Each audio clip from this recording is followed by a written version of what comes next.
ስፖርተኛ ነበርኩ ሃይማኖተኛ ነበርኩ እኔ ኦርቶዶክስ ክርስቲያን ስለሆንኩኝ አሁን ድሮ አስቀድስ ነበር ቁርባን ይቀበል ነበር ምናምን አይሰራም አሁን ማስቀደስ አሁን መስገድ አሁን መጸለይ ነው እና ጋዜጠኝነት ጥሩ ገጽታው ለኔ ጋዜጠኝነት የህይወት ዘመን ተማሪነት ነው ዛሬ ጧት ተነስተ መርፌ ሎጋት ትችላለህ ዶክተር ይፈቅድልሃል የህክምና ሰው ይፈቅድልሃል ያ ሙያ አለመከባበር ታያለ አርቲስቱ የትወና ባለሙያው የትወና ብቃት ላይ ነው ጋዜጠኝነት ሌላ ዓለም ነው በእውቀት በክህሎት በችሎታ የሚደረግ ነገር ነው የጋዜጠኝነት መጀመሪያው ነገር የፈለከው የጋዜጠኝነት መጽሐፎች አንብብ ጋዜጠኝነት ማለት ዜና ነው ዜና ያልጻፈ ሰው ዜና ክፍል ውስጥ ያልሰራ ሰው ጋዜጠኛ ይባላል እኔ የምታቀርበው ነገር ምንድነው ታቋለህ ወይ ባግባቡ አምርሆ ላይ መምጣት ያለበት ነገር ምንድነው አሁን ለምሳሌ እኔ ከነስቼ ስለ ባንክ ስጽፍ የሚያዳምጠኝ ሰው የባንክ እኮ ባለሙያ ሊሆን ይችላል የባንክ መስራች ሊሆን ይችላል አንዳንድ ደፋር አጻጻፎች ነበሩ ኢትዮጵያ ንግድ ባንክ አሁን ስንት ቅርንጫፍ እንዳለው ታውቃላችሁ ማታውቁ ከሆነ እኛ እንገራችሁ ምናምን ብሎ ይጀምራሉ አንዳንዱ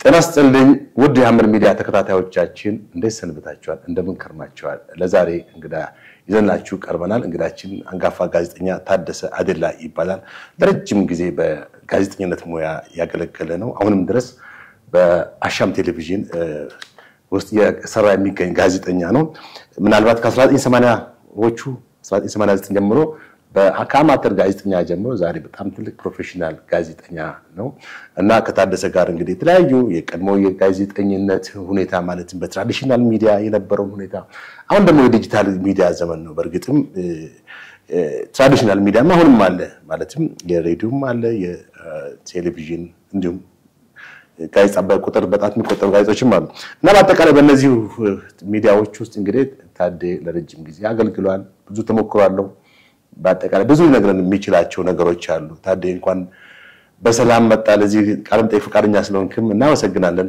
በጣም አመሰግናለሁ እድል ስለሰጣችሁኝ ልባይ ምስጋና ነቀርባለሁ በጣም ጥሩ እንግዲህ ታዴ እስቲ ወደ ኋላ መለስ ብለን ስንጀምር አንተ እንግዲህ በጣም ረጅም ጊዜ ኦልሞስት 89 ዓመተ ምህረት ማለት 20 ወደ 30 ተግቷል 30 አንድ 20ዎቹ ነው አይ በ20ዎቹ እሺ ይሁን ያም ቀላል አይደለም ማለት በአማተር የጀመርከው 89 ነው ብዬ ነው ጥሩ ነው እስቲ ጋዜጠኝነትን ሙያ እንዴት ትገልጸዋለህ ማለት ጋዜጠኝነት ለአንተ ምንድነው ከሚለው ብንጀምርስ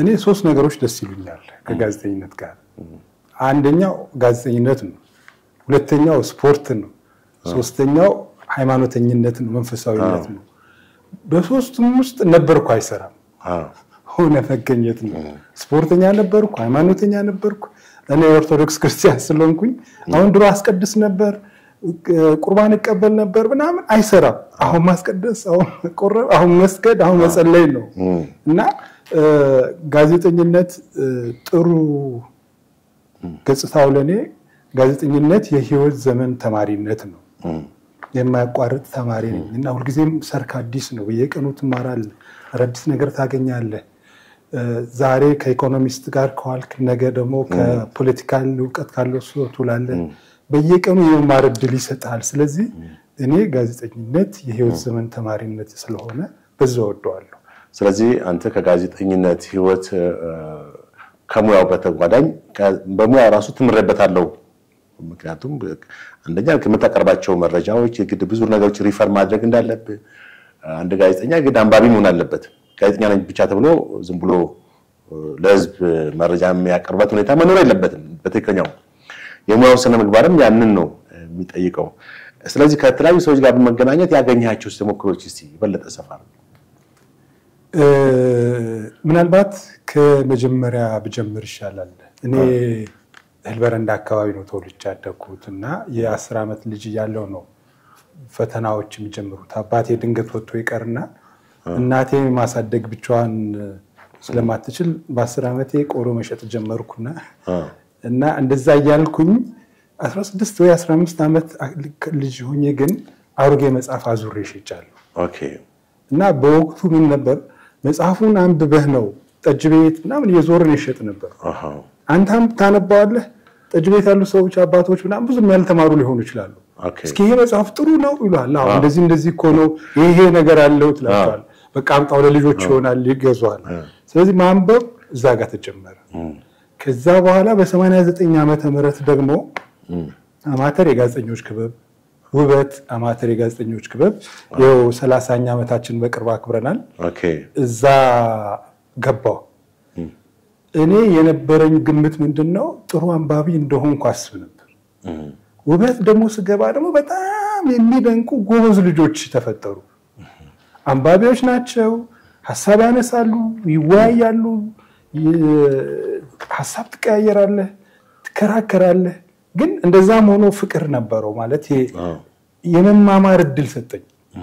በኋላ ላይ ባሉኝ ህይወት ሁሉ የጠቀመኝ ነው። አሁን ለምሳሌ ስነ ጽሁፍን በለው ጋዜጠኝነትን በለው ያለ ታርሞ ወይም ደግሞ ያለ ክርክር ወይም ያለ ክሪቲክስ ጋዜጠኝነት ህይወት የለውም። ስነ ጽሁፍ ስነ ጥበብ አሁን አዳዲስ ልጆች ግን ይህንን ነገር አይወዱም። ምንም በኋላ ላይ ወደ ኢትዮጵያ ሬዲዮም ስገባ የተመለከትኩት ነገር ሂስ ሰው አይወድም ወይም ጋዜጠኛ አይወድም።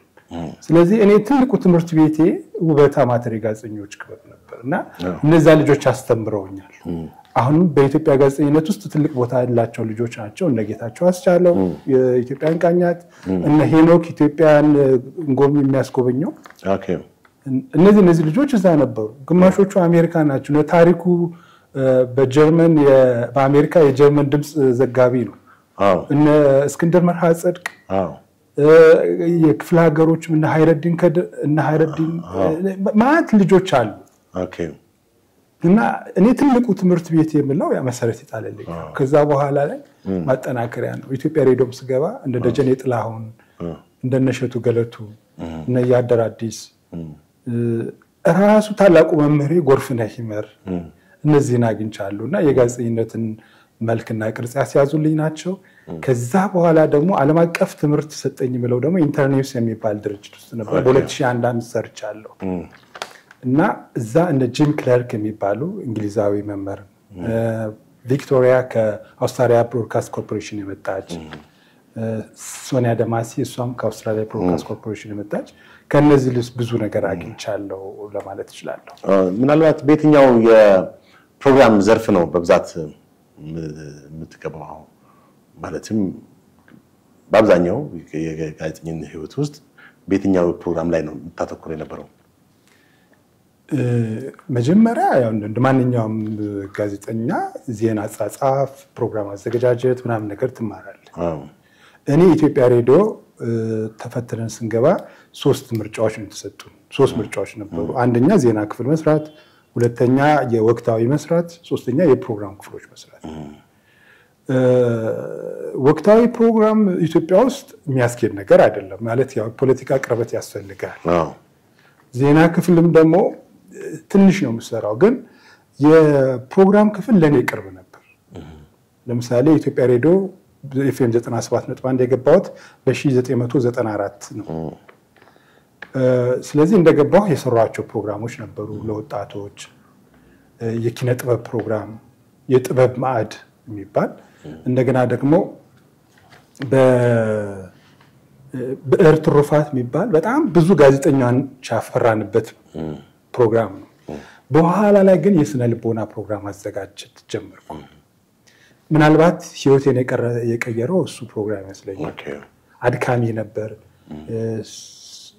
በጣም ደክሜ ነበር የምሰራው። ከዛ በኋላ ደግሞ ከኢንተርኔውስም ከወጣ በኋላ ከ2001 ለ6 ዓመት አካባቢ በአእምሮ ጤና ላይ ሰርቻለሁ። በአእምሮ ጤና ላይ ሰርቻለሁ። አእምሮ ጤና መስራቴ ምንድነው በአስተሳሰብ ላይ በአመለካከት ላይ የማነባቸው መጽሐፎች እነሱ ተጽዕኖ አድርገውብኝ ወደዛ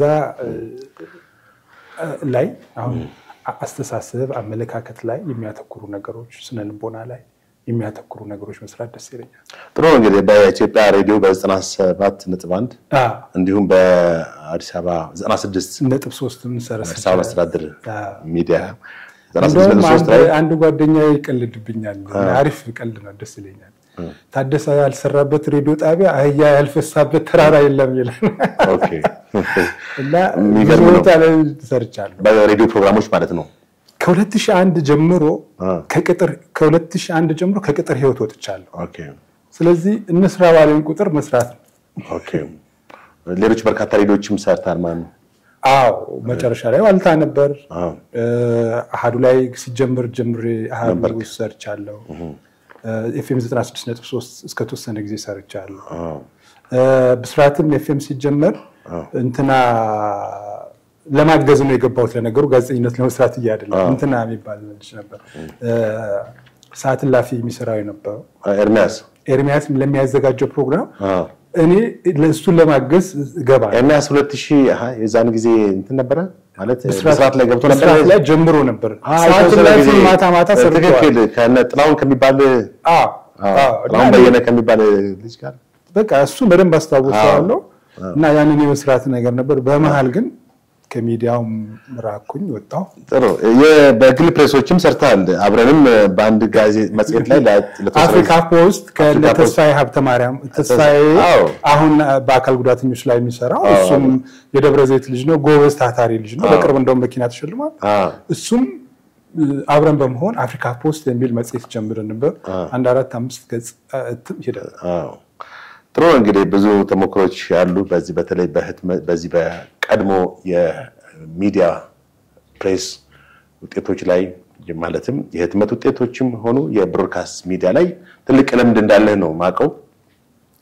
እንዴት ነበር በወቅቱ ከዛ ማለት ወደ ፕሮግራም ከመግባታችሁ በፊት የዝግጅት ሁኔታ ምን ይመስል ነበር? እንዴት ነው አቀራረባችሁስ? ጥሩ ነገሮች እኔ እድለኛ ነኝ። እድለኛ የሚያስብለኝ ጥሩ ስልጠናዎችን አግኝቻለሁ። የመጀመሪያ ጥሩ ስልጠና ያገኘሁት ውበት አማተር ጋዜጠኞች ክበብ ነው። እኛ ያ የሆነበት ምክንያት ቅድም እናልኩ እስክንድር በ1985 የፕሬስ ህግን ተከትሎ የጋዜጠኝነት ትምህርት ቤት አቡነ ጴጥሮስ የነበረው እዛ ተምረው የወጡ ልጆች ናቸው እና እነሱ ያገኙትን ትምህርት ለኛ ሰጡ። ስለዚህ እኛ ደግሞ ከነሱ ተምሮ ማስተማር የሚባል ነገር ነበር በመንፈሳዊ ትምህርት ቤት ውስጥ። ስለዚህ እኛ ከነሱ ተምረን 89 ክረምት ላይ ነው ወደ ወንጂ ሄደን ጋዜጠኞችን አስተምረናል። የሚገርም አሁን እዛ ካስተማርናቸው ልጆች አንዱ ኤልያስ የሚባል ልጅ አለ። አሁን ጋዜጠኛም ነው ከፍተኛም የህግ ባለሙያ። ስለዚህ የመጀመሪያ ስልጠናዬን በዛ አገኘሁኝ። በ93 ዓመተ ምህረት ደግሞ በእንግሊዝ ኤምባሲ አማካኝነት የተሰጠ ለፕሬስ ባለሙያዎች ከፍተኛ ስልጠና አግኝቻለሁ። የኢትዮጵያ ውስጥ የነበሩ ምናልባት ታስታውስ እንደሆነ ያቶ አያልነህ ሙላት ባለቤት የእሳቸው ወይዘሮ ትግስት ሩሲያ ተምረው የመጡ ይመስለኛል። ከፍተኛ ስብዕና የኳሊቲ የነበራቸው ቪኦኤ የቢቢሲ ጋዜጠኛ ሌኒ መኩሪያ እንደዚህ የነበሩ ስልጠና ሰጥተውናል። እዛው ደግሞ ኢትዮጵያ ሬዲዮ ከመግባቴ በፊት ይበቃል የሚባል ሬዲዮ እንትን ፕሮፕራይት እዛ ደግሞ ኃላፊው የነበሩት አቶ ነስሩ ይመር ደግሞ በጣም ጎበዝ መምህር ነበሩ፣ አስተምረውኛል ለኔ። ከዛ በኋላ ኢትዮጵያ ሬዲዮ ስገባ እንደነገርኩ እንደ ደጀኔ ጥላሁን እነሱ የመሳሰሉ በጣም ጎበዝ በድምጽ ላይ በሙዚቃ ሬዲዮ አጠቃቀም ላይ ጎርፍነህ ሄመን ራሱ ጨምሮ። በነገራችን ላይ ጎርፍነህ ሄመርን በደንብ አናውቀው። ኦኬ እኔ ኢትዮጵያ ሬዲዮ ስገባ እሱ 31 እኔ በ31 ዓመቴ ኢትዮጵያ ሬዲዮ ስገባ እሱ 31 ዓመት በጋዜጠኝነት ዘግቧል። ጎርፍነህን የምናውቀው እኛ በስፖርት ጋዜጠኝነቱ ነው እንትን ሁሉ ዘግቧል እሱ። በጋዜጠኝነት ያልሰራው ፊልድ የለም። ኦኬ ከሁሉ የሚበልጠው ደግሞ ዋር ሪፖርቲንግ ዘግቧል። ኦኬ ስለዚህ አናቀውም እና ክርክር ደግሞ እንደነበር እንዳለቃ ደግሞ በጣም ከፍተኛ ጭቅጭቅ ነበሩ አንዳንድ ልጆች ምንድነው ዝም ብሎ ይሄ እንግሊዝኛ ያመጡ ተርጉመው በማቅረባቸው ሰው ጋዜጠኛ ይላቸው ነበር እነሱም ጋዜጠኛ ነን ብለው ያስቡ ነበር ግን ጎርፍነህ አንድ የሬዲዮ ጋዜጠኛ ማለት ቴፕ ሪከርደር ይዞ ወጥቶ ድምጽ ቀርቶ መጥቶ ኤዲት አድርጎ ፕሮዳክሽን ሰርቶ ሲሰራ ነው ጋዜጠኛ የሚባለው እንጂ አለበለዚያ የተርጓሚነት ሚና ነው ኦኬ ጋዜጠኛ ማለት አንድ ቦታ ላይ ቁጭ ብሎ የሰማ ሶስት ነገሮችን ውሰድ አየሁ ሰማሁ ተባለ ሊደር ሪሶርስ አሁን ተጠቀም ብትባል ማለት ነው ይሄ አየሁ ነው የሚል ይሄ ሰማሁ ነው ይሄ ደግሞ ተባለ ነው አሁን ሚዲያ ላይ ያለው ችግር ይመስለኛል ተባለ የሚለው ሁሉ ሰብስበን አምጥተን ስለምናቦራጭቅ ነው ስተቱ ጋዜጠኛ ግን አየሁ የሚለውን ሰው ሄዶ ነው ኦኬ ዘግቦ ጎርፍነህ ላይ ነበርው ያ ነው በቃ ቀርጽህ አምጥተ ኤዲት አድርገ ስክሪፕት ጽፈ ስሰራ ነው ጋዜጠኛ የሚባለው የሚል ትልቅ አቋም ነበርና እነዚህ በእነሱ ስር ማለፌን የጥሩ ተማሪ አድርጎኛል በይገበት ምናልባት ቀድሞ ከነበሩት የጋዜጠኝነት ሙያ አንፃር አሁን ያለው ከረንትሊ ያሉትን የሬዲዮም የቴሌቪዥን ጋዜጠኞች እንዴት ፕሮግራም አቀራረባቸው አንዳንዴ ማለት ሰው ብዙ የመረጃ ምንጮች ስላሉት ይመስለኛል እንደው ቴሌቪዥን ሪሞት ይዞ ሲቀያየር የሚውልበት ሁኔታ አለ እንደውም ሬዲዮ ታክሲ ላይ ወይንም ካፌ ካልሆነ በብዛት ሰው ከፍቶ የሚያዳምጥበት ሁኔታም የለም እና እንዴት ታያዋለህ እስቲ ይኸውልህ ኢንተርኔት የሚባል ድርጅት ውስጥ ከ97 ዓመተ ምህረት ጀምሮ ለመሰልጠን እድል አግኝቻለሁ ፎርማል አልነበረም ኢንፎርማል በሆነ ሁኔታ ኦን ጆብ ትሬኒንግ ነበር ስልጠና ይሰጡናል እንመለሳለን ስልጠና ይሰጡናል እና እዛ የነበረው የቢቢሲ ጋዜጠኛ የነበረው ጂም ክለርክ የሚባለው ሰው ምን ይለን ነበር መሰል ጋዜጠኛ ነው ይሄ ትራሽ የኢንተርኔት ትራሽ ይዛችሁ መጣችሁ ህዝባችሁን አታደናቅሩት ጋዜጠኛ ከሆናችሁ ወደ ህዝብ ሂዱ ጠይቁት እሱን ቮይስ ቦክስ የሚባላል አይደል ቮይስ ቦክስ ይዘናና አቅርብለት ከህዝቡ ወደ ህዝቡ አቅርብ ጋዜጠኝነት ያ ነው ይለን ነበር ምናልባት አሁን ባለው ሁኔታ ሁለት ሶስት ነገሮች ጠፍተዋል አንደኛ የመገናኛ ቦታ ጠፍቷል ድሮ አማተር ክበብ ውስጥ እንደነበርኩ ቁጭ ብለን እንከራከራለን ዲቤት እናድርጋለን እንከራከራለን ዛሬ ያሸነፈን ሰው ደግሞ ነገ ለማሻሻል ደግሞ ተዘጋጅተህ ትመጣለህ የውይይት አማተር ክበባቶች ነበሩ ለሜን ሚዲያዎች ደግሞ ይመግቡ ነበር ከዛ በኋላ የሙያ ማህበራቶችም ነበሩ ከዛ በኋላ ደግሞ ተውቁጭ ብለህ ተወያይተህ የምትማማርበት ነገር ነበር አሁን ይሄኛው ነገር የጠፋ ይመስለኛል ብዙ ልጆች ሲቸገሩ ያለው እኔ መከታተላለሁ ግን ሁለት መሰረታዊ ችግር አይባቸዋለሁ አንደኛው የኮንተንት ችግር የይዘት የምታቀርበው ነገር ቅድም ያልኩ ነገር ነው ከሶስቱ አንፃር የትኛው ነው አየው ነው ሰማው ነው ተባለ ነው እና የሚያቀርቡት ነገር ውሃ ማያቋጥር ማያነሳ ይሆናል ዝም ብሎ አምሯቸው ላይ የሚመላለሰው ነገር ጽፈው ሲያቀርቡ ትመለከታለህ ሁለተኛው ነገር ደግሞ ያቀራረብ ችግር ደግሞ ትመለከታባቸዋለህ ለምሳሌ እኛ ሬዲዮ ፕሮግራም ለመጀመር 6 ወር አፌ ላይ ስክሪፕት አድርጌ ለማመድ ነበር ድምጽ ማውጣት እንዴት ነው የምታወጣው ድምጽ እንዴት ነው የምታቀርበው በተለይ አሁን እንደ ትዝታ በላቸው ቪኦኤው በጣም ጎበዝ አስተማሪዎች ሚሚ ስፋቱ ሌሎች ነገሮች ለብቻንተውና ባቀራረብ በጣም ጎበዝ የቴክኒክ አጻጻፍ የምናምነው ምርጥ ነበሩ ፍሰት ያለው ነገር ነበሩና አሁን አንተ ልጆቹ ደክሞ ይሰራሉ እኮ ግን ከነዚህ ኤሌመንት አቋያ ምን አይነት ነገር እንደሆነ ታውቃለህ በቀላሉ ቆንጆ ምግብ ይዘህ መጣ ግን እጅህ ካልታጠብክ ስታቀርበው ደግሞ መልክ ከሌለው እንዴት አድርገህ ነው ለዛ ሰው ሊጋብዝ የሚችለው ስለዚህ በሁለቱ ነገሮች ችግር ያለው ይመስለኛል አንደኛ ሪፈረንስ ይሄ የሚያቀርቡትን ነገር ደክሞ የሰሩትን ነገር እንዲያዳብርላቸው ተጨማሪ ሪፈረንሶች መጽሐፎች እናም ነገር ሲጠቀማል መልእክት ጥሩ እንግዲህ ሚዲያ ራሱ ዋችዶግ ወይንም አራተኛ መንግስት አካል ማለትም ከጋውጪው ከተርጓሚው ከጋስፈጻሚው ቀጥሎ አራተኛ መንግስት አካል በሚል በዓለም አቀፍ ደረጃም ይታወቀው እና ከዚህ አንፃር የሚዲያው ሚና እንደው ተጫውቷል ብለህ የምትልባቸው ጊዜያቶች አሉ? ምናልባት የሚዲያ ላንድስኬፕ በተለያየ ጊዜ ያው ተለዋዋጭ እንደነበረ ይታወቃል። አንዳንዴ ለምሳሌ ጠቅላይ ሚኒስትሩ ወደ ስልጣን ሲመጡ በፍሪደም ሃውስ ኢትዮጵያ በጣም ጥሩ መሻሻል ሚዲያ የመናገር ነፃነት ያለባቸው ተወደሰ ነው። ብዙም አልቆየም። ያው እንደምታውቀው ብዙ ሚዲያ ባለሙያዎች መታሰር ኢቭን በክልል ባለስልጣኖች ራሳቸው ሳይቀር ድሮ በፌደራል መንግስት ብቻ ነበር። አሁን በአንዳንድ ክልል ባለስልጣኖች የመታሰር ሁኔታ አለ እና ሚዲያው አራተኛ መንግስት አካል ሆኖ ይጫወታል ወይ ብለህ ታስባለህ? እነዚህ ለማለት አያስችልም። አንደኛ ነገር እንደ ጠቅላላ ብንመለከተው እኛ ኢትዮጵያውያን ሐሳብን የመሞገት የመደራደሩ ነገር ያለን አይመስለኝም። አሁን ስትመለከተው እስኪ ቁጭ ብለን እንነጋገር ብለህ እስኪ ስትል የመደማመጥ ነገር የለም። ሁለተኛ ነገር ደግሞ ፓወር አክሲስ አሁን የኢትዮጵያ ውስጥ ያለው እንትን ሁሉም እኮ ባለቤት ሆኗል። አንዳንዱ የመንግስትም ያላዘዘው ነገር ልቡ ያዘዘውን ነገር ደግሞ ሲያዝም ታደርጋል። ሚዲያ ለመንግስት ይጠቅማል ወይ ካልከኝ አዎ። ለምንድን ነው የሚጠቅመው ካልከኝ አዲስ ነገር አይደለም በኢትዮጵያ። በነገራችን ላይ ለምሳሌ ንጉሥ አጼ ምኒልክ ምን አለ ህዝቡ ምን አለ የሚል ነገር ነበራቸው። ወረኛው ምን አለ ወደ ኋላ ደግሞ ከፈለክ ደግሞ ወደ መጽሐፍ ቅዱስ ደግሞ እንግባና ደግሞ ንጉሥ ዳዊትንና እንትናን ተመልከት። እንትና ሳውል መቶ ገደለ፣ ዳዊት እልፍ ገደለ። ሳውል ገደለ፣ ዳዊት እልፍ ገደለ።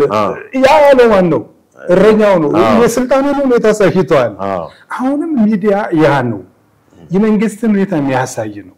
ፕራክቲካል የሆነ ነገር ደግሞ እኔ ልንገር 97 ትዝ ይለህ እንደሆነ ምርጫውን ተከትሎ በጣም ግጭቶች ነበሩ። ከዛ አንድ ቀን አለቃዬ ጎርፍነህ ፕሮግራም አዘጋጃለ። በምንድን ነው አዘጋጀው? ይሄ 15 ቀን ውስጥ ህዝቡ ምን እንደቸገረው እንዳገኘ ሰርተህ አምጣ አለኝ። በዚህ አልሰራም አልኩት። ምክንያቱም አይተህ እንደሆነ አንዳንድ ሰዎች እንዳሉት ይባላል ወይ ቲቪ ጀምረውና ወይ ኢቢሲ ጀምረውና ዝም ብለህ እሱን ማስተጋባት ይሆናል። 15 ቀን ህዝቡ ቸግሮት ነበር፣ ይበላው አላገኘም፣ ትራንስፖርትም ዝግ ነበር። አሁን ግን ሰው ወደ ስራ መጥቷል። ስለዚህ ያለፈ ነገር ማውራት ምንድነው የሚጠቅመው? ስለዚህ ሌላ ነገር ካለ ለስራ፣ ይሄን ግን የሚያሰራ አይደለም አልኩት። ኦኬ ተቆጣ። ከዛ ግዴለም አልኩት። ይሄ ያው አለቆች አንዳንዴ የሚያስፈራሩበት ነገር ይኖራል። እኔ መርካቶ ልጅ ነኝ፣ ነገም ወጥቼ ሽንት ቤትም ቢሆን ጠርጌ መስራት እችላለሁ፣ ግዴለኝም። ግን ጋዜጠኝነትን ስለምወድ ነው ሰራዬ ነበር። ከዛ አይ ተመልሶ መጣና እሺ ያለኝ አንድ ነገር ብሰራ አለ። ኦኬ ምንድነው ያልኩት? በወቅቱ ኢህአዴግ እና ቅንጅት የመርህ ስምምነት አድርገው ነበር፣ ሊያደርጉ ተዘጋጅተው ነበር ግጭቱን አስወግደው። ስለዚህ በዚህ ላይ ፕሮግራም እንስራ እና አስጨናቂ ነበር በወቅቱ እና በየቦታው እየዞርኩኝ የህዝብን ድምጽ እና የመጀመሪያው ኢንተርቪው ያደረኩት አንድ ፖሊስ ካምፕ ውስጥ የፖሊስ ማዛቢያ ውስጥ 100 አለቃ ሰው ነበር እና በዚህ ጉዳይ ላይ አስተያየት ስጠኝ ብዬ ልክ ኢንተርቪው ሲጀመር አሁን ቅንጅት እንትኑ ምናምን ነገር ሲል ነው አንደኛ ነገር የመጀመሪያው ነገር ምንድነው በፍርድ ቤት ጥፋተኛ ነው የሚል ነገር ተወስኖበታል ወይ አልተወሰነበትም። ስለዚህ አሁን አንተ ምን ተገኝ ፖለቲካል ውሳኔ ነው። እኔ የምፈልገው እሱ አይደለም። በ15 ቀን ውስጥ በተፈጠረው ምን ችግር ተፈጠረ፣ ህዝቡ የንብረት መውደን ምናምን እንዲያሳይ ሰጠኝ። ከዛ በኋላ ቀጥሎ ደግሞ እያንዳንዱ ሰው አናገርኳቸው። መርካቶም የተለያየ ቦታ ዞር ያናገርኩ። ምንድነው አለመግባባቶች የነበሩ ነገር ምንድነው? እኔ የመንግስት ተወካይ አይደለሁም፣ ደጋፊም አይደለሁም። ሶስቱ ለስብሰባ ቁጭ ብለዋል እዚህ ጋር ምን እንደምትፈልጉ ንገሯቸው። ኦኬ ቅንጅትንም ምናምን ወንጀለኛም አታድርጉ፣ ግን ምን እንደምትፈልጉ ንገሯቸው። ሰላም ነው የምፈልገው፣ ህይወታችን እንዲስተካከል ነው። ምን ማድረግ እንዳለባቸው ንገሯቸው። ይሄኛውን ቀርጬ መጣው ተላለፈ። ያንን ያስተላለፈው ማን ነው? እንትና ነበር ቅጣው ነበር የላይቭ መሪ የነበረው አደውሎ ቅጣው ንጉሴ። ከዛ አንተ ትዝታ እኮ ደውላ አመሰገነች የመንግስት መስሪያ ቤት ውስጥም እንደዚህ ኢንዲፔንደንት ነገር ይሰራል ወይ አለችኝ አለ። ከዛ በሁለተኛው ቀን ነው በሶስተኛው ቀን ኤዲቶሪያል ስብሰባ ነበር። ጎርፍነ ደስ ብሎት መጣና ተመስግነናል በቀደም በተሰራው ፕሮግራም አለ። አሁን ባለው ሁኔታ ወደዚህ ደግሞ ስንመጣ ጥሩ ሚዲያ ለመንግስት ጠቃሚ ነው። መንግስት የሚፈልገውን የሚናገርልህ ሚዲያ የትም አያደርስም። አየነው ግዝና ሰው ህዝብ እንደዚህ አርገህ ማሰብ ትችላለህ። ሚዲያን ሮሉን እንዲህ አርገህ ማሰብ ትችላለህ መሰለህ። ይኸውልህ እንዲህ ቆመህ እዚች ጋር ህዝብ አለ፣ እዚች ጋር መንግስት አለ፣ በመሃል ክፍተት አለ። ሚዲያ ማለት ህዝብና መንግስትን የሚያገናኝ ማለት ነው። ድልድይ ካልሰራህ አንደኛው እዚህ ጋር ቆሞ አንደኛው እዚህ ጋር ቆሞ እነዚህ ያርገ ድልድይ ካልሰራህ ይሄን ከዛ አይገናኝም። ህዝብ ምን እንደሚፈልግ ለመንግስት ማሳወቅ አለበት። መንግስትን ደግሞ ከህዝብ ምን እንደሚፈልግ ማሳወቅ አለበት። ያንን ነገር ነው ብሪጅ ያጣነው። በዛ ላይ ደግሞ መንግስት አስተዳደር ውስጥ ያሉ ሰዎች የተለያየ አመለካከት አላቸው። አንደኛው የግል ፍላጎት ያለው አለ፣ ቅድም እንዳልከው ነው እንትና ገላመጠኝ እንትና አስቀየመኝ የሚል አይነት ነገር አለ። የሚዲያ ሰዎችም ጋር ደግሞ የክህሎት ብቃት አለ ወይ የምትለው ነገር በአግባቡ ትለዋለህ ወይ የሚያስፈልገው ነው ወይ እና መበሻሸቅ ምናምን አይነት ነገር ሳይሆን በትክክል ብቃት ኖሮ በትክክል ማለት የሚገባህን የምትል ሰው ነው ወይ ነው። ጥሩ ነው። ከዚህ አንፃር ምልህ አሁን በርካታ የሚዲያ ፕሮግራሞች እንደው በባለሙያዎች ከመያዝ ይልቅ በታዋቂ አርቲስቶች ዘፋኞች የተያዙበት ሁኔታ አለ። ሙያው ያስፈልጋል። በዛ ቦታ ላይ ባለሙያው ቢሆን በጣም የተሻለ ነበር እና ይሄስ የፈጠረው ክፍተት የለም ወይ? በደንብ አለ። አዎ በደንብ አለ። አሁን ይሄ ምንድነው መሰለህ ነው አንድ ተራ ነገር ልንገር። ለምሳሌ አንተ ጋዜጠኛ ነህ፣ ብዕር ነው ያለ ስክሪፕቶ ነው። ዛሬ ጧት ተነስተ መርፌ ሉጋ ትላለህ ትችላለህ? ዶክተር ይፈቅድልሃል? የህክምናው ሰው ይፈቅድልሃል? ያ ሙያ አለመከባበር ታያለህ። አርቲስቱ የትወና ባለሙያው የትወና ብቃት ላይ ነው ያለው። ጋዜጠኝነት ሌላ ዓለም ነው። በእውቀት በክህሎት በችሎታ የሚደረግ ነገር ነው። እንደውም አንዷ ምንድነው ያለችው እንዴት ጋዜጠኛ ሆንሽ ስትባል ሌላ ነገር እኮ መስራም አይደለም ዜና ምናምን ታቀርብም አይደለችም። ምንድነው ሙዚቃ ታቀርባለች። ከዚህ ቀጥሎ ደግሞ ሙዚቃ ይተላለፋል። እኛው 97 አሁን አሜሪካ ናት ያለችው እና እንዴት ነው ጋዜጠኝነት ይሆንሽ? እኔ በልጅነቴ በሬዲዮ መናገር ወድ ነበር አለች። እንግዲህ ስለዚህ ለሷ ሬዲዮ ላይ የተናገረ ሁሉ ጋዜጠኛ ነው አይደለም። ስለዚህ አሁን ትልቁ መሰረታዊ ችግር የሚያው ነገር ሶስት ነገሮች አሉ ከጋዜጠኝነት ጋር። አንደኛው ስኩል ኦፍ ጆርናሊዝም ነው። ሁለተኛው የጋዜጠኝነት ትምህርት ቤቶች ማለት ነው። ሁለተኛው ከመጽሐፍ የሚመጣ ነው። ሶስተኛው ደግሞ በላብ በድጋምህ ጋዜጠኝነት የምትፈጥርበት ነው። ለዚህ ደግሞ ጥሩ ማሳያችን ጋሽ ጳውሎስ አለማየሁ ነው። ጋሽ ጳውሎስ ነው ኞኞ ለኛ ጥሩ አራያችን ናቸው። ራሳቸውን ጋዜጠኛ ያደረጉ ናቸው። እኔ በሁለቱ ስላለፍኩ በልምድና በእንትኑ ስላለፍኩ ስኩል ኦፍ ጆርናሊዝም ስለ ጋዜጠኝነት ትምህርት ቤት ማቀው ነገር የለም። ግን አሁን ባለው ሁኔታ ግን ለጋዜጠኝነት አስተዋጽኦ ማድረጉ ማለት ግን አንችልም። ኦኬ አሁን በተለይ በዚህ ከሙያ ወደ እንትኑ እንምጣና አሁን ምንድነው የሚያስፈልገው ካለ አንደኛ ሙያውን ማክበር ሙያው ስለመከበር ምንድነው የተከበረ ተቋም መፍጠር ያስፈልጋል። ለዚህ አሁን ለምሳሌ አንዳንድ እርምጃዎች አሉ። የፕሬስ ካውንስል ተፈጥሯል ምናምን አይነት ነገሮች አሉ። የጋዜጠኞች ማህበር ደግሞ አለ። የታወቀ የኢትዮጵያ ጋዜጠኞች ማህበር ደግሞ አለ። የኢትዮጵያ ጋዜጠኞች ማህበር ከተመሰረተ ከመጀመሪያዎቹ ማህበራት የመጀመሪያው ነው እና ማን የመሰረቱት እነ በዓሉ ግርማ የመሰረቱት ነው። አሁን ተጠቅልሎ ማን ልጅ ገባ ያቺ ነገር አቶ የኢትዮጵያ ሬዲዮ ጋዜጠኛ የነበረው አቶ መሰረት አታላይ እሱ ይዞታል።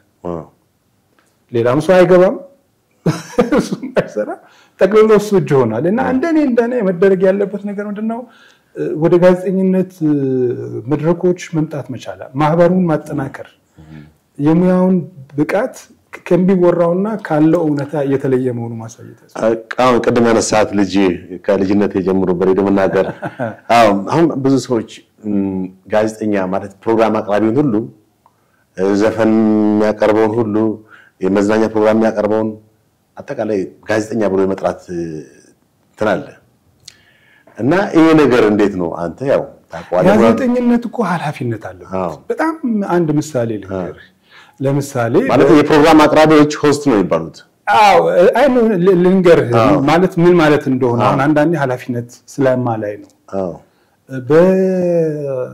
በዘጠናዎቹ ትዝ እንደሚልህ ኤችአይቪ ኤድስ ከፍተኛ የጤናም የማህበራዊ ቀውስ ነበር በጣም አስቀያሚነቱ ደግሞ ምን ነበር የኤችአይቪ መገለል ነበር በተለይ ወገኖቻችን ኤችአይቪ በደማቸው ያለባቸው ወገኖች የሚገፉበት እንትን የሚል ነበር ስለዚህ በሽታውን ብቻ ሳይሆን መፍራት ሳይሆን ሰዎቹንም በጣም ትልቅ ቀውስ የፈጠረ አጋጣሚ ነበር ስለዚህ አንድ ደግሞ የሚፈራው ስጋት የነበረው ምንድነው ይሄንን ማሰራጨት ካንተ ወደ ሌላው ማሰራጨት ነበር ኦኬ እና የኤችአይቪ ውስጥ በዛ ስቃይ ውስጥ ሆኖ እድል ያገኙ ገንዘብ ያላቸው ሰዎች አውቀው ጥፋት የሚያጠፉት ነገር ነበር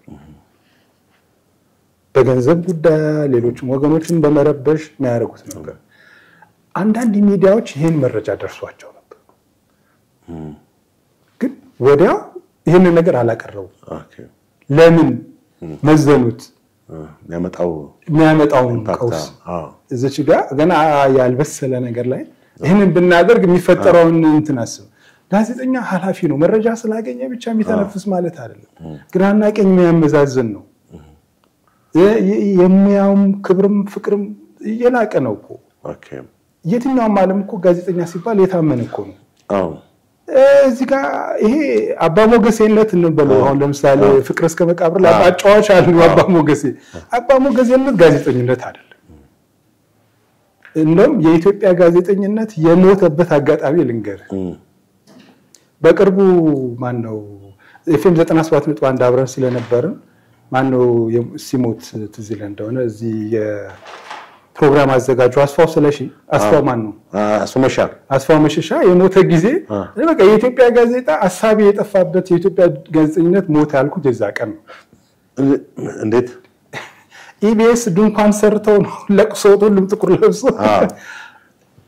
ያስፋው መሸሻ የመጀመሪያው ነገር ጋዜጠኛም አይደለም አቅራቢ ነው ፕሬዘንተር ሊሆን ይችላል ለምሳሌ ላሪ ኪንግ የታወቀ ሬዲዮ ላይ ሚዲያ ላይ የታወቀ ሁሉ ጋዜጠኛ ነው ካለ ላሪ ኪንግ እኮ የታወቀ ኢንተርቪውየር ነው የትኛው ቦታ ላይ ጋዜጠኛ ነኝ ብሎ ያውቃል ሰዎችም ጋዜጠኛ ብለው ታውቁም እሱም ጋዜጠኛ ነኝ ብሎ ያውቃል ቃለ መጠይቅ አቅራቢ ነው እንጂ ጋዜጠኛ ነኝ ብሎ ያውቃል አሜሪካ ፕሬዝዳንቶችን ዲፕሎማቶችን ያልሰራው ነገር ያውን ተለምኖ የሚሰራ ሰው ስለዚህ አስፋው መሸሻ ምን ሆነ መሰለህ አረፈ ነፍሱን ይማረው ያረፈ ጊዜ በቃ ሁሉ ሰው ድብልቅልቅ ነው ያደረው እንዴ ታው ምን መካሪ የለም ወይ ምክንያቱም ሚዲያ እኮ ያገር ሀብት ነው ለምሳሌ አንተ ቴሌቪዥን ጣቢያ አለ ሊሚትድ ሪሶርስ ነው እና ያንተ የቤትን የጓዳህን ወሬ የምታወራበት እኮ አይደለም በአገር ጉዳይ የምታወራ ነው ናሽናል ኢንተረስት የሚገለጽበት ነው አገሪቷ ካላት ውስን ሀብት የሰጠች እድል ነው ብሮድካስት ቻናሎች ሲሰጥኩ ያገር ውስን ሀብት ነው ስለዚህ አንተ ስታኮርፍ ማፕሮፌሰር ምናምን ትገልጽበት እኮ አይደለም ናሽናል ኢንተረስት የሚባል ነገር አለ ያገር እንደም ጋዜጦች እንደዚህ ታስቀምጥ መጀመሪያ ገጽ ላይ ናሽናል ኢንተረስት ነው አገራዊ ጉዳይ ነው ታስቀምጥ ማለት ኢቢኤስን ካነሳ አይቀር በአሁኑ ሰዓት በጣም ትልቅ ሚዲያ ነው በጣም ብዙ ተደማጭነትም ያለው ሚዲያ ነው በተለይ በዚህ በኢንተርቴይንመንት ላይ ነው ብዙ ጊዜ የሚሰራው እሺ አጠቃላይ እንደው ከሚዲያ ኮንቴክስት አንፃር ያለውን ገጽታ እንዴት መግለጽ ይችላል አይ ያንድ የተወሰነ አካል እንዳይሆንብን ጥንቃቄ እናድርግና የሁላችንም ነው ቅድም ያልኩ ነገሮች ሁለት ነገሮች ነው መሰረታዊ ነገር እኔ የምታቀርበው ነገር ምንድነው ታቋልህ ወይ ባግባቡ አምሮ ላይ መምጣት ያለበት ነገር ምንድነው አሁን ለምሳሌ እኔ ከነስቼ ስለ ባንክ ስጽፍ የሚያዳምጠኝ ሰውዬ የባንክ እኮ ባለሙያ ሊሆን ይችላል የባንክ መስራች ሊሆን ይችላል አንዳንድ ደፋር አጻጻፎች ነበሩ ኢትዮጵያ ንግድ ባንክ አሁን ስንት ቅርንጫፍ እንዳለው ታውቃላችሁ ማታውቁ ከሆነ እኛ እንገራችሁ ነው ብሎ ይጀምራሉ አንዳንዱ ምናልባት የሚያዳምጥ እኮ የኢትዮጵያ ንግድ ባንክ ፕሬዚደንት ሊሆን ይችላል አንተ እንትን ጥራዝ ነጠቅ ነው የምትሆነው ስለዚህ የምታቀርበው ነገር ወደም ታግቧል አብስለዋል ወይ አእምሮህ ላይ ተጨባጭ ነገር አለ ወይ አሁን ሰሞኑን እንደውም በዚህ በኢትዮጵያና በጅቡቲ ጉዳዮች አንድ ደፍሮ እንደዚህ ያሉ ምናምን ነገር የሚጽፉታል ስታዳምጣቸው ግን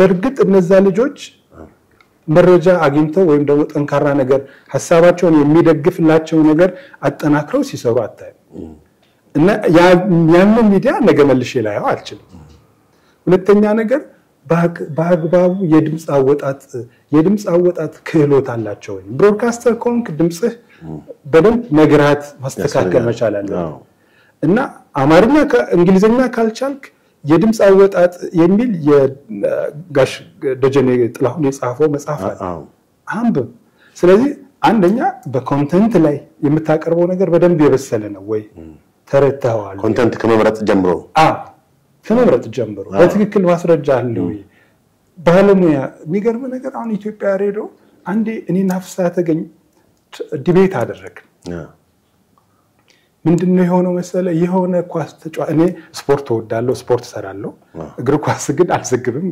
እንትንም አይደለም አንድ ኢቨንት ነው የተደረገው የሆነ ሰው ፕላስቲክ ወረወረ መሰለኝ ይሄ ውሃ መጠጫውን ወረወረ ስለዚህ በወቅቱ ደግሞ ሃይላንድ የሚባል ነበር የተጀመረው የአንትረፕረነርሺፕ በሃይላንድ ኤርሚያስ ሰምልጋ የጀመረው ከዛ ምን አለ እንዴት አድርጌ ላቅርበው እና የተጻፈው ፕላስቲክ ቦትል የፕላስቲክ ጠርሙስ የሚባል ነገር የለም አማርኛ ስለዚህ ምንድነው የሆነው ሃይላንድ ደግሞ እንዳይል ደግሞ ህዝቡ የሚያውቀው ማስታወቂያ ነው የሚሆነው እንዴት አድርገን ተርጉመው እና እናቀርበዋል አይ ቀላሉ ነገር የውሃ መጠጫ ላስቲክ ብትለው ቆንጆ ነው በዛው መንገዱ ተሰራ ስለዚህ የፍሳን ጠንቃቃነት ተመልከቱ አንድ ቃል ለመተርጎም በሌላ ቀን ደግሞ እኔና ፍሳ ተጣላን በምን ተጣላን የሆነ ሰው ስቶሪ ያቀርብ ነበር ትዝለኝ ከስፖርት ማስታወሻ የሚል አይነት ነገር ቅዳሜ ቀን ያቀርበው ነበር የስፖርት እንትኖች ወደ ኋላ ይሄ ነገር ያቀርብ ነበር እና የሆነ ሰው ውሃና ይሄ የሚጨስ ነገር ይዤ ወይም ደግሞ የሆነ አልኮልና የሚጨስ ነገር ይዤ ብሎ አቀረበው እንዴት ታቀርባለህ ኃላፊነት የጎደለው ነው ቢለው እንኳን አንተ ማለት የለብህም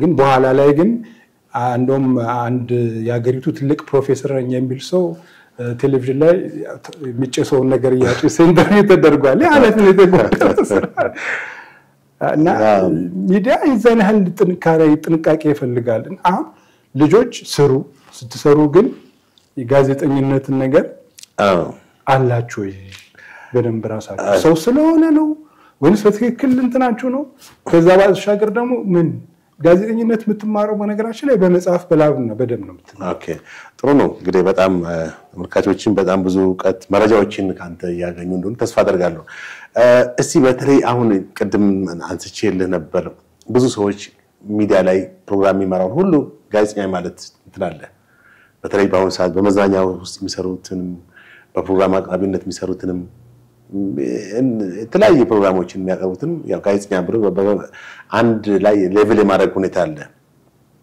እዚህ ጋዜጠኛ የሚባል የሚችለው ባለሙያው ምን አይነት ነው የጋዜጠኝነት መጀመሪያው ነገር የፈለከው የጋዜጠኝነት መጽሐፎች አንብብ ጋዜጠኝነት ማለት ዜና ነው ዜና ያልጻፈ ሰው ዜና ክፍል ውስጥ ያልሰራ ሰው ጋዜጠኛ ይባላል ዜና አንባቢ ከሆነ አቅራቢ ሊሆን ይችላል አንከር ይባላል ይሄም እኛ ሀገር እንዳለው ውሃ ለጤና ጠቃሚ መሆኑን የውሃ ሚኒስትሩ ገለጹ የሚለውን ዜና ማለበውን አይደለም እሱ በደንብ አቅርቦ ዜናውን እነዚህ የተለያዩ ሚያዎች ላይ ቢቢሲ ላይ ምናምን ላይ ያሉ አንከር አንደኛ ርዕሰ ጉዳዩን የሚያወሩበትን ርዕሰ ጉዳይ በደንብ ጠንቅቀው የሚያውቁ አስፈላጊ ከሆነም ተጨማሪ ጥያቄዎች መጠየቅ የሚችሉ ሰዎች ያሉበት ነው አንከር ቢባል ዜና ያነበበ ሁሉ ዜና አንባቢ ይባል እንደሆነ እንጂ ጋዜጠኛ ማለት የመጀመሪያውና ምንድነው የሚባል አልፋና ኦሜጋው ጋዜጠኝነት ዜና ነው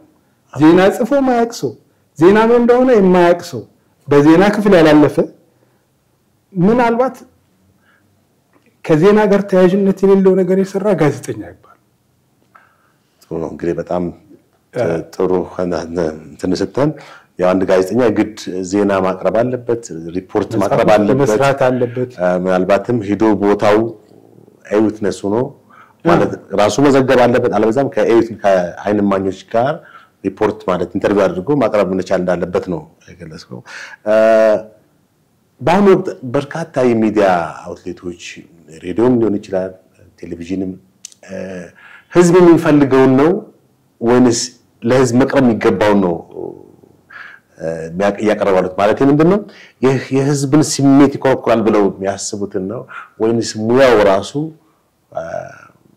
ሙያውን መሰረታዊ እንትን ተከትለው እየሰራሉ ለትላለ ያው በዚህ ረገድ ምን አለ መሰለህ ዓለም አቀፍ ችግር ነው ይሄ ነገር በነገራችን የኢትዮጵያ ችግር ብቻ አይደለም ወይም ደግሞ በዚህ የሰዎችን ፍላጎት ተከትሎ ብቻ የሚሄዱት ዘንድ ይልህ እንደሆነ ፕሪንት ውስጥ ስለነበር ካንተ ህትመት ሚዲያው ስለነበር ሴንሴሽናል የሆኑ ታብሎይድ የሚባሉ ነበር ትንሽ የርዕስ ይሰጡታል ትልቅ ፎቶ ያደርጋሉ ውስጥ ስትገባ ምንም አታገኝበታል ይሄ የሴንሴሽናሊዝም የሁሉም ሀገር ችግር ነው ኦኬ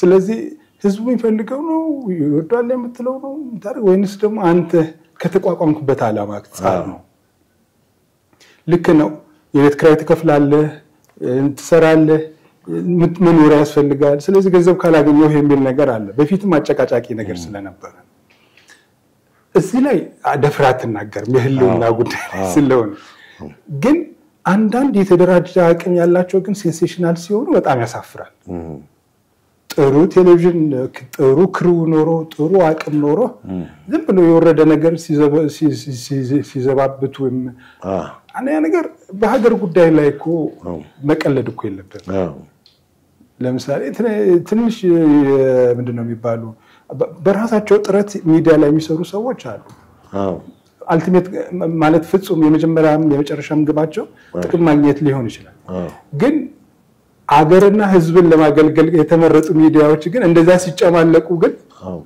ይሄ ነው ትልቁ ችግር ሀገርህን ነው ማስቀደም ያለበት የሀገር ፍላጎት ነው መቀደም ያለበት አሁን እኮ ሚዲያው የሚፈልገውን ነገር ሲፈጥር ላታይ ይችላል ትልልቅ ገንዘብ ተመድቦላቸው መስራት የሚገባቸው ነገር እንደው ፈንቶ ነገር ሆነ ነገር ሲሰሩ ይሄ የሚያሳየው ምንድነው አሁን ለምሳሌ እኔ ካለው መንግስት ጋር ላልስማማ ይችላል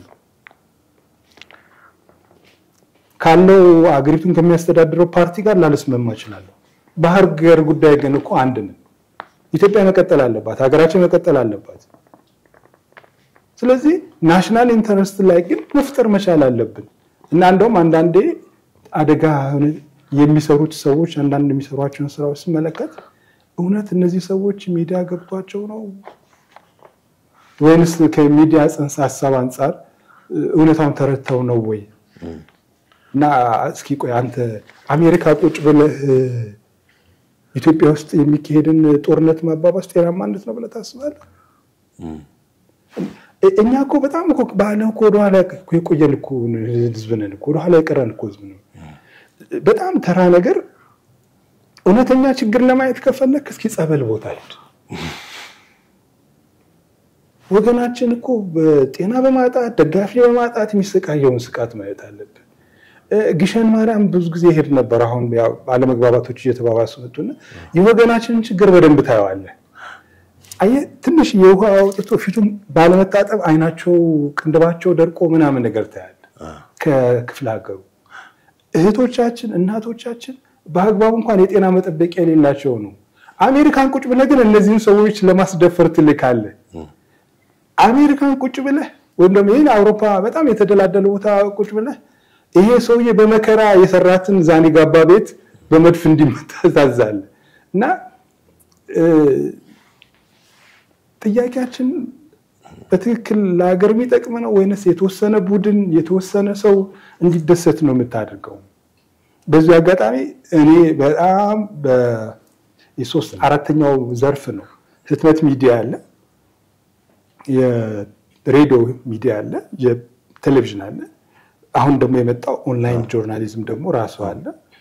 በዛ ረገድ በጣም ጥረት ከሚያደርጉ አንድ ኪንግስ ኦፍ አባይ እሳቸው በርቀት ነው የማውቃቸው አይቻቸው ማለት ነው ኡስታዝ ጀማል አሁን የአረቡ ዓለምን ጋፕ ለኔ ፈተሩኛል።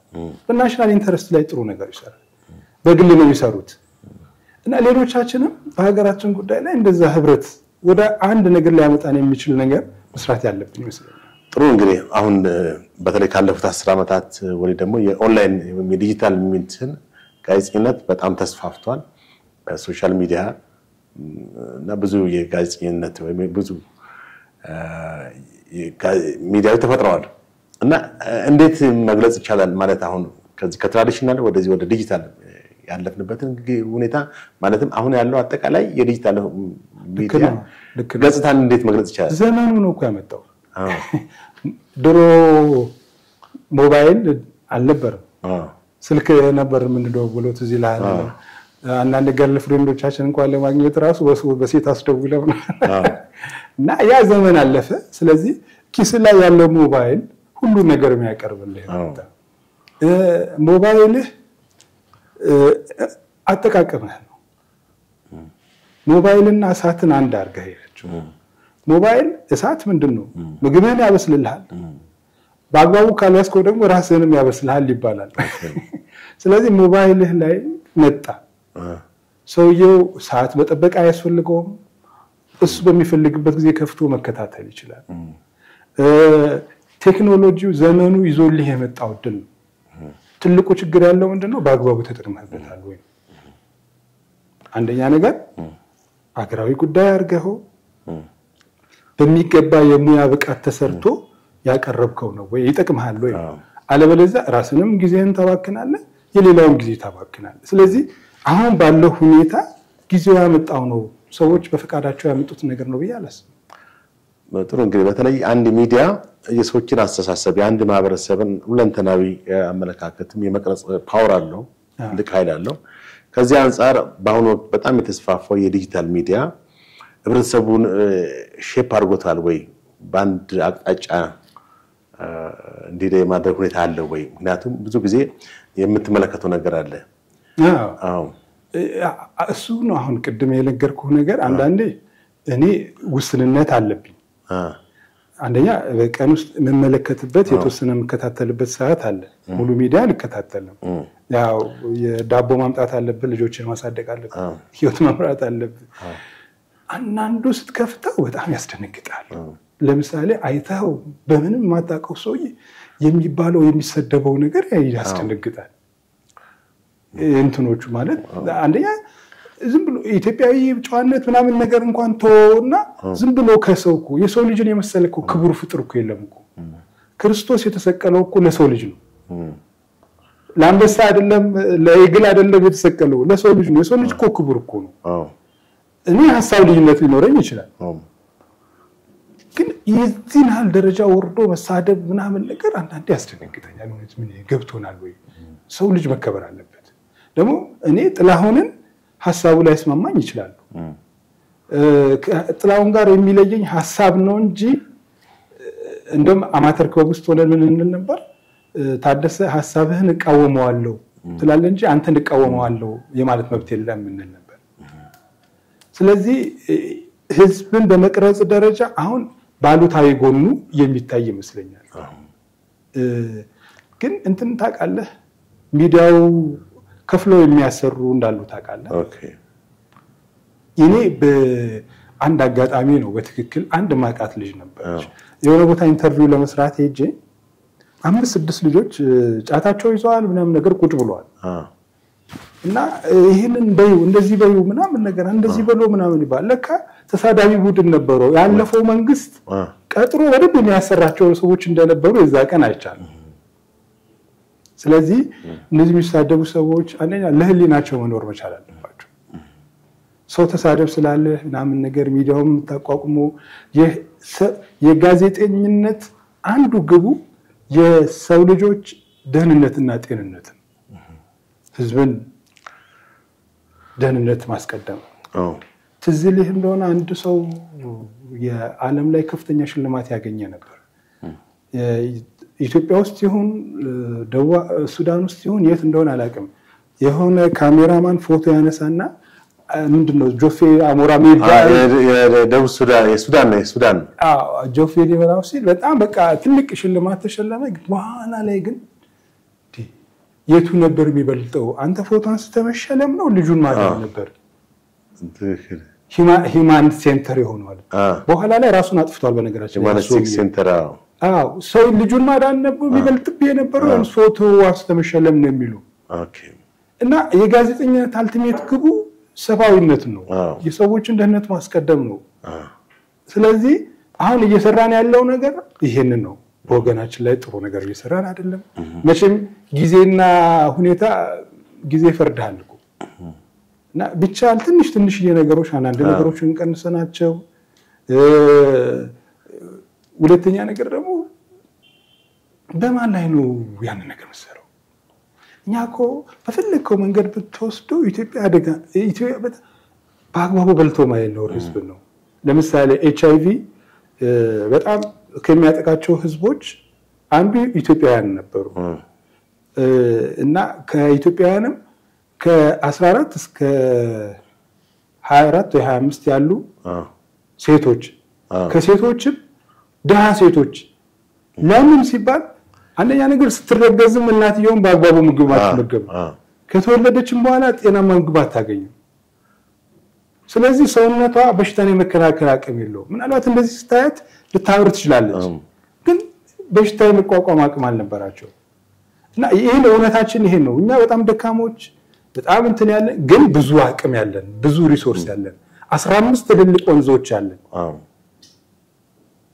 ብዙ ነገር መስራት የምንችል እና በማይሆን ነገር ጊዜያችን ያዋከለ ቅድም ምን ያልከው በጆፌ አሜራው ልጁ በጣም በዚህ በድርቅ የተጎዳ ልጅ ነው በሚዲያ በፕሬስ ውጤቶች ራሱ ወጥቷል እኛ ጋር በአንድ ወቅት እንደውም አንድ ፕሬስ የግል ፕሬስ በኢትዮጵያ ውስጥ የተከሰተ ድርቅ አድርጎ አውጥቶት ነበር ሸቀለበት ዘገባውን የኢትዮጵያ ድርቅን ጻፈና ከ10 ዓመት በፊት ነው ከዛ ፎቶግራፉን ያን ተጠቀመ እንደውም በብሮድካስት ጥያቄ ተጠይቋል ያ ሚዲያ እና ዛሬም አሁን ባለው ሁኔታ እውነት ለመናገር እንደዚህ የሚያደርጉ ኢትዮጵያ ውስጥ የሉም ወይ ማለት የሆነ አደጋ ሲደርስ ያንን አደጋ የደረሰውን ሰው ከማዳን ይልቅ በያዙት ካሜራው ሞባይላቸው የማን ሞባይል ያው ስማርትፎን ኮን ካሜራ ያለው በጥራት ያነሳል አንሶ ወዳው በእነሱ በሚፈልጉት የሶሻል ሚዲያ የመልቀቅ ሁኔታ ለምን ይሄን አልኩኝ መሰለኝ ሰብለት አቃታለ ባለፈው በዛሬ ስንት አመት 78 አመት በፊት የሞተችው እህታችን በአዲስ አመት ላይ ነው ሞተችው እዚህ እና እሷ እዛ በአደጋ እንደሞተች ባላው ያሽከረከር በአደጋ እንደሞተች ሰዎች በጣም በማዘን እንግዲህ ታዋቂ አርቲስት ነች ታዋቂ ጥበብ ሰው ነች ሞባይል ተሰርቋል እዛ ጋር አንደኛ እንደገና ደግሞ ሹት ሲያደርጉ ነበር በካሜራቸው እና ሂዩማኒቲው ጠፍቶ ሰዎች በቃ ወደ ሌላ ጽንፍ የመግባት ማለት የሚጠቅመህ ነገር ይሄን ሂዩማን የሆኑ ነገሮችን መፍጠር ሁኔታ ታያለ እና አጠቃላይ ሚዲያው ማለት በተለይ ዲጂታል ሚዲያው ፈሬ መልቀቅ ሁኔታ ያሳየ አይደለም ወይ ምክንያቱም መረጃዎችን ሚስኢንፎርምድ የማድረግ ዲስኢንፎርምድ የማድረግ የተሳሳቱ መረጃዎችን ማቅረብ አጋኖ ማቅረብ አንዳንዴ ደግሞ ብሔር ተኮር የማድረግ ለምሳሌ ሰምባዲ ኦሮሚያ ክልል ቢገደል አማራ ሆኖ ማለት ነው ይሄው የተገደለው በብሔሩ የተነሳ ነው ተብሎ የሚደረግበት ሁኔታ ብዙ አለ እና እነዚህ ነገሮች የመቆጣጠር ሁኔታ በጣም ከባድ ነው አይ ቅድም እኮ ያነሳናቸው ነገሮች አሉ አሁን ለምሳሌ ጋዜጠኛው ማን ነው ጋዜጠኛው ያልሆነስ ማን ነው ምናምን ኃላፊነት እንዳለበት አንስተናል እና እነዚህ ሰዎች እኮ በሁለት መንገዶች አሉ በሁለት መንገድ ልናየው እንችላለን አንደኛ መፍረድ ይገባናል ወይ ነው አልተማረም አላሰለጠን ነው ምድሉ አላገኘም ስለዚህ ልንፈርድበት እንችላለን የሚል ጥያቄ እናመጣለን ሁለተኛ ግን እነዚህ ነገሮችን የሚያውቅ ከሆነ ግን ሙያ ውስጥ ያለው አቃለው ይችላል የሚል ነገር ግን ኃላፊነት ሊወስድ ይገባል ለምሳሌ የሆነ ሰው ሞተ ብለህ ትገልጻለህ። እንደውም ጥሩ ማሳያ የሚሆነን የኢትዮጵያ የቀድሞ ጠቅላይ ሚኒስትር አቶ መለስ ዜናዊ ሲያርፉ ትዝ ይልህ እንደሆነ የኢትዮጵያ ቴሌቪዥን ጠቅላይ ሚኒስትራችን አረፉ ብሎ ከገለጸ በኋላ ነው እንደ ቢቢሲ ምን ምናምን የዘገቡት። መረጃው ሳይኖራቸው ቀርቶ ነው ነበራቸው ግን አልገለጹ። ከዛ በኋላ ነው በዓለም ደረጃ የተሞላው። ስለዚህ ጋዜጠኝነት ኃላፊነት ነው። አይቷል መረጃው እጅ ላይ ስላለ ብቻ ዘለንትን የምትለው ነገር አይደለም። እዚህ ጋር ካነሳው ፍትህ ጋዜጣ ቀድሞ አውጥቶ ነበር። እንደውም ጋዜጣው ታግቶ ነበር 30,000 ኮፒ አውጥቶ በብርሃነ ሰላም ከታተመ በኋላ እንዲታገድ በወቅቱ በነበሩት የፍትህ ሚኒስተር ታግቶ ነበር እና ይሄ ኃላፊነት ምልክት ተቃዋሚ ስለሆንክ ብቻ የመቀዳደም ነገር ነው አጉልተን በወቅቱ ፍትህ በጣም ያው የኢህአዴግ ተቃዋሚ እንደነበር ታውቃል። አዘጋጁ ተመስገን ነው እና ይሁን እንጂ ይሄ የሀገር ጉዳይ ነው። ጠቅላይ ሚኒስትሩ ሞቱ ብሎ የመንግስት ሚዲያ ነው እንጂ ማውጣት ያለበት። ቢቢሲ ጋዜጠኝነት እኮ የመናገር ነፃነት ቢሆንም የሚያግዳቸው ባን የሚያደርጋቸው በዓለም አቀፍ ህግ ራሱ በኢትዮጵያ የመጀመሪያው 1948 ዩኒቨርሳል ዲክላሬሽን ኦፍ ሂውማን ራይት ማለትም በዛው የመናገር ፍሪደም ኦፍ ስፒች አለ ሐሳብ በነፃነት የመግለጽ ፈርማለች።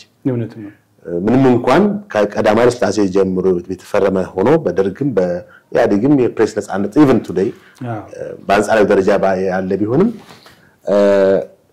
የሚያግዳቸው ህጎች አሉ። የሀገርን ሉዓላዊነት የሚጥስ ከሆነ ዲፋሜሽን ስም የሚያጎድፍ ወይም ዲፋሜሽን የሚያስከትል ከሆነ መጻፍ እንደሌለበት የሚያስጠይቅ እንደሆነም ይገልጻል። ስለዚህ የፍትህ ጋዜጣ ይሄን ሲያወጣ እንግዲህ ተመልከት ምን ሊከሰት እንደሚችል በወቅቱ በጋዜጣው ባይታገድ ቢሰራጭ ኖሮ ኢትዮጵያ ቴሌቪዥን ጠቅላይ ሚኒስትር መለስ ሞቱ እኮ ብሎ አልተናገረም። ከሳምንት በኋላ እሳቸው ትዝ ይል እንደሆነ አቶ በረከት ጠቅላይ ሚኒስትሩ በሕክምና ላይ ናቸው። ሕክምና ጨርሰው ወደ ሀገር ይመለሳሉ ብለው ነው ያቀረቡት። ከመስከረም በፊት ነው እንደው ያሉት። ኦሬዲ አቶ መለስ ሞተዋል። እነሱ የኢህአዴግ ባለስልጣኖች ሁኔታውን ያመቻቹ ነው እንዴት አድርገው ለህዝብ ይፋ ማድረግ እንዳለባቸው። ኤኒዌይስ ይሄንን ነገር በነገራችን ላይ የኃላፊነት ስሜት ለምሳሌ የ6 ቀን ጦርነቱን የዘገበው ጋዜጠኛ መሐመድ ግብጻዊ ትስለኛል እና ግብጽም አደጋ ውስጥ ገብታ ነበር። ልክ ማናቸው ፕሬዝዳንቱ ጋማል አብዱል ናስር አረፉ እና ልክ እንዳረፉ በጣም ተወዳጅም ስለሆኑ ለህዝቡ እንዴት እንንገረው የሚል ነገር አጨቃጫቂ ነገር ተፈጠረ። ስለዚህ ምንድነው ያደረገው? ሃይማኖቱን ተጠቀሙ። ምን የሚል ነገር ከቅዱስ ቁርአን ማንኛውም ሰው ሞት የማይቀርለት መሆኑን አስቀድሞ እንትን አናውሳለ አደረጉ። ያን ጥቅስ ተጠቅሶ በሁሉም ሚዲያ እንዲደረግ ሰው ሁሉ ያርፋል፣ ስጋ የለበሰ ሁሉ ሞትን ይቀምሳል የሚል አይነት ነገር አስተላለፉ። ከዛ ያንን ከሰሙ በኋላ ህዝቡን ፕሬዝዳንታችን አርፈዋል የሚል ነገር አቀረቡ። ስለዚህ ስትዘግብ ሚዲያ ኃላፊነት አለበት፣ ዝም ብሎ አይደለም። ቅድም ደግሞ ስትናገር አንደን ተቃዋሚ ደጋፊ የሚባል ጋዜጠኝነት እኮ የለም። ጋዜጠኛ ፋክት ነው፣ ፋክት መዘገብ ነው። እና በጣም የተሳሳተው ነገር ምን ኢትዮጵያ የግልና የመንግስት ጋዜጠኝነት የሚለው ራሱ ከዛ አንፃር ባለው አይነት ነገር አይደለም። እኔ አላቅም ማለት እንትን ጋዜጠኝነት ሙያ ነው። የግልም የመንግስትም ተብሎ መከፋፈል የለበትም። ጋዜጠኛ ማለት ትክክለኛ ሙያውን መሰረት አድርጎ የሚዲያውን ኤቲክስ እንደው ፒላር ኦፍ ዘ እንትኖች አሉ አይደል እንዴ? መሰረታዊ የጋዜጠኝነት እንትኖች አሉ። ፋክትስ፣ አካውንታቢሊቲ፣ ሪላያቢሊቲ፣ አኩሬሲ መሳሰሉ ነገሮችን ተአማኒነት ያላቸው ተጨባጭ ኤቢሲ አኩሬሲ፣ ባላንስ ኤንድ ክላሪቲ፣ ክላሪቲም ሊሆን ይችላል እና እነዚህ ነው ማለት ያለበት። ኤኒዌይስ እንግዲህ ያው ጋዜጠኝነት በአገራችን በጣም ብዙ ውጣውረዶችን ያሳለፈና ዛሬም ድረስ በውጣውረዶች ውስጥ የተሞላ ነው። ግን የሚያሳዝን ዛሬም ድረስ አሁን የኢትዮጵያ ብሮድካስት ባለስልጣን ነው እንግዲህ ጋዜጠኝነትን ወይም የሚዲያን ተቋማቶችን በበላይነት የሚቆጣጠረው። ግን ምን ያክል ኃላፊነቱን የተወጣ ነው የሚለው እሱ በጣም እኔ እነዚህ የመንግስት አካላት የመንግስት ተቋማት ምናምን ነገር እኔ ከጋዜጠኝነት ጋር ባያዙ ደስ ይላል የነሱም ዘርፍ አይደለም ለዚህ ጥሩ ማሳያ የሚሆነን አንድ ኤሌመንትስ ኦፍ ጆርናሊዝም የሚባል ትንሽ የመጽሐፍ የጻፉ እንትኖች ነበሩ አሜሪካን ሀገር ነውና አምስት በጣም ኃላፊነት የሚሰማቸው ጋዜጠኞች ይሰባሰቡና ጋዜጠኝነት ምንድነው ወዴት ይሄድን ነው የሚል ሐሳብ ሲወያዩ ትክክል አይደለም የሚል ነገር መጣ ከዛ በኋላ እነዛ ሰዎች ምንድነው የሚያነሱት የነበር አንደኛ ማስታወቂያ ብሎ ለሰጠን ምናሞግስበት የጠላነውን ምናጥላላበት ወይም ደግሞ እንትን ምንልበት ነው ወይ ለምንድነው የሚሰራው ኃላፊነቱስ ይያሉ ያነሱ ከዛ በኋላ መጨረሻ ላይ ምርጥ የሚባሉ 2500 ጋዜጠኞች የተሳተፉበት የነሱ ሐሳብ ውጤት ነው ኤሌመንትስ ኦፍ ጆርናሊዝም ከዛ በኋላ ስታንዳርድ ጆርናሊዝም የሚል ነገር ፈጠሩ ኦኬ እና ጋዜጠኛ ከመንግስት ተቋማት ጋር ምናምን ነገር አይደለም እኛ ባለሙያዎች ጋዜጠኞቹን ጋዜጠኝነትን እንፍጠር በኢትዮጵያ ውስጥ አንተነ እኛ በተለያየ መንገዶች የምታገኘው ነገር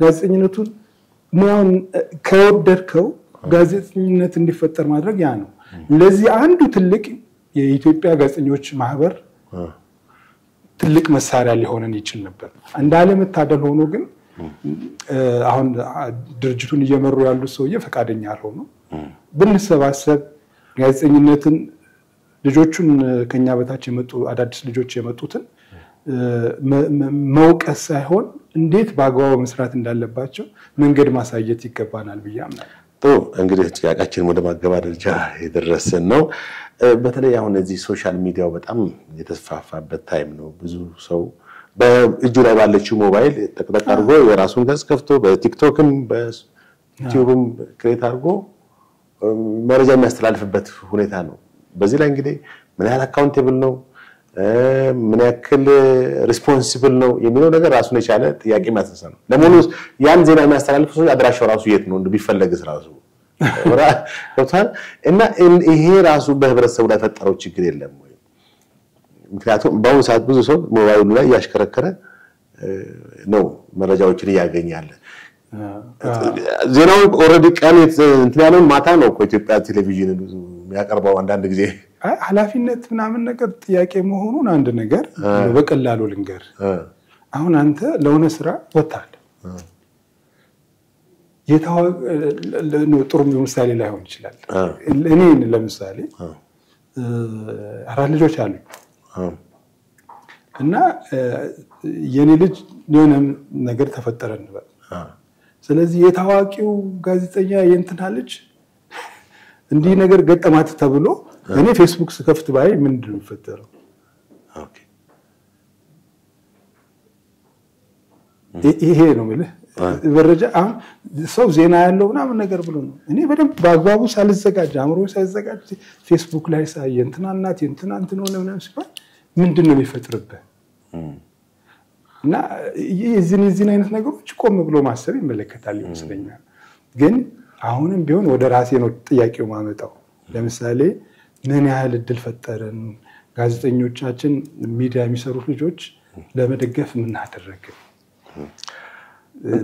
ጥረታቸውን መታገዝ አለባቸው ብዬ አምናለሁ እንደ ቦጫ ይሆነን ጥያቄና አቅርበና አጠቃላይ እስቲ በኢትዮጵያ ውስጥ ያለው የጋዜጠኝነት ሙያ የሚዲያው አውትሌቶች አቀራረብስ እንዴት መሆን አለበት ከሙያ አንፃር ከኤቲክስ አንፃር ከሞራሊቲ ከቫልዩ አንፃር እንግዲህ አሁን ከሶሻል ኖርም አንፃር እንዴት መሆን አለበት ትልቁ የጋዜጠኝነት ምናልባት አንተ ማልፈበታል ታቋለ በግል ፕሬሱ ላይ ጋዜጠኛ መኖር መቻል አይችልም አሁን እኛ ሀገር ውስጥ አላቅም የተወሰኑ ሚዲያዎችን በአግባቡ የሚከፍሉ ስላሉ እነሱ መውቀስ እንዳይሆነብን አብዛኛው የተገቢ አልነበረም ስለዚህ ጋዜጠኛ ሙያ አድርጎ ፕሮፌሽናል ህይወቱን አድርጎ ሊኖር የሚችለው ከፍተኛው ቅጥር ያለው መንግስትና መንግስት ነክ ከሆኑ ተቋማት ነው የኢትዮጵያ ጋዜጠኝነት ደግሞ 97 ዓመተ ምህረት ነው የተበላሸው ኦኬ እንዴት ተበላሸ እኔ ለምሳሌ 94 ነው የገባው 93 ፈተና ነበር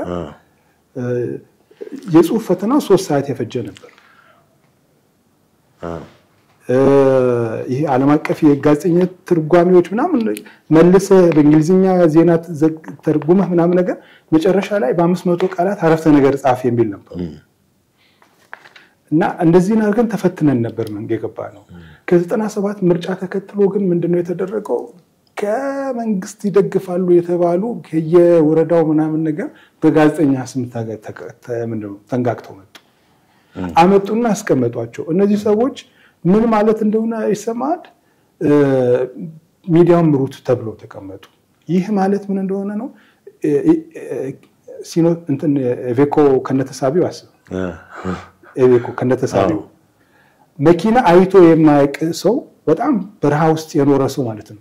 እሱን አምጣና ይሄንን መኪና ንዳ ብለ ሞተር አስነስቶ እንደመስጠት አሁን ይገባ የተደረገው ያ ነው። አሁንም መንግስትን መልሶ የሚችሉ አይመስለኝም። አንደኛ የሙያ ዲሲፕሊን የሌላቸው በሚመጡበት መንገድ የሙያ ብቃቱ ተመዝኖ ያልሆኑ እና እንደዛን አይነት ሰዎች ስላሉ እኔ ችግሩ በቀላሉ ይፈታል ያላስብም። ደግሞ ተመችቷቸዋል ሰዎችም ስትመለከተው። ግን አንድ ነገር በእርግጠኝነት መንገር ይችላል። ለመንግስት ግን አይጠቅምም አሁን ያለው። ስለዚህ ባለሙያ በደንብ ትኩረት ተሰጥቶ ቅድም እንዳልኩ ለምሳሌ መጽሐፍ ቅዱስ ላይ የተጠቀስነው ቅድም እረኞቹ ይሄንን እንትና አለ ንጉሴ ዳዊት እንደዚህ ገደለ እንትና አለ በማለታቸው ተቀጥተዋል፣ ተገርፈዋል፣ ተሰድበዋል። ሚዲያው እንደዛ ነው እኮ ህዝብና በመንግስት ሁኔታ ያለውን ማቅረብ አለባቸው። በዛ ላይ ደግሞ በጣም ብዙ ችግሮች አሉብን። እኛ ይሄ የመንግስትን ብቻ አይደለም እኮ ያናኖር ችግር አለብን፣ ያስተሳሰብ ችግር አለብን። ታውቃለህ ከ6 ሰው አንዱ ያምሮ ህመም እንዳለው በአምሮ ጤና ወደ 1 እስከ 600 የሚደርሱ ያምሮ የጤና ችግሮች አሉ። ከ6 ሰው አንዱ ያምሮ ጤና ችግር አለው ተብሎ ይታሰባል። በዛ ላይ ደግሞ ይሄን አክል የመሰልጠን እድል ያገኘን አይመስልም። ለዚህ ጥሩ ማሳያው አንድ ደቡብ ኮሪያዊ የነገሩኝ ነገር ልንገር። 30 ምናምን ዩኒቨርሲቲዎች አሉ አይደል ኢትዮጵያ ውስጥ ዞረን አየናል። አንዱም ዩኒቨርሲቲ ንጹህ ሽንት ቤት የለውም። እና ይሄ ጦርነቱ የብሔር ችግሩ የምናምኑ ነገር ዘመኑን የማይመጥን አስተሳሰብ ሁሉ ተጨምሮበት ለምንም የሚሆን አይደለም። ስለዚህ ችግሩ አስቸጋሪ ነው ለማለት ፈልጋለሁ። በጣም አመሰግናለሁ ጋዜጠኛ ታደሰ አዴላ። በጣም ደስ የሚል ጣፋጭ የሆነው ቆይታ አድርገናል። እጅግ ዳነሳዎቹ ጥያቄ በጣም ደስ የሚል ማብራሪያ፣ በጣም በእውቀት የታገዘ በተሞክሮም የተሞላ ምላሽ ሰጥተኛል። እጅግ አመሰግናለሁ። ውድ የሐመር ሚዲያ ተከታታዮቻችን እንግዲህ ከጋዜጠኛ ታደሰ አዴላ ጋር ባደረግነው ቆይታ በጣም ጠቃሚ መረጃ ብዙ ኢንፎርሜሽን እንዳገኛችሁ ተስፋ አደርጋለሁ። በእውነት ትልቅ ማብራሪያ ነው ለሁላችን የሰጠን እና እንግዲህ በዚህ በተለይ ባለፉት ጊዜያት ጀምሮ የነበረው የጋዜጠኝነት ሙያው ስነ ምግባር የፕሮግራሞች አቀራረብ የተለያዩ ሚዲያዎችን አንስቶ በተሞክሮም አግዞ ብዙ ነገር ነግሮናል፣ አስተምሮናል። እናመሰግናለን። ፕሮግራሙን አዘጋጅቼ ያቀረብኩላችሁ ጣውናት ነኝ። መልካም ቀን።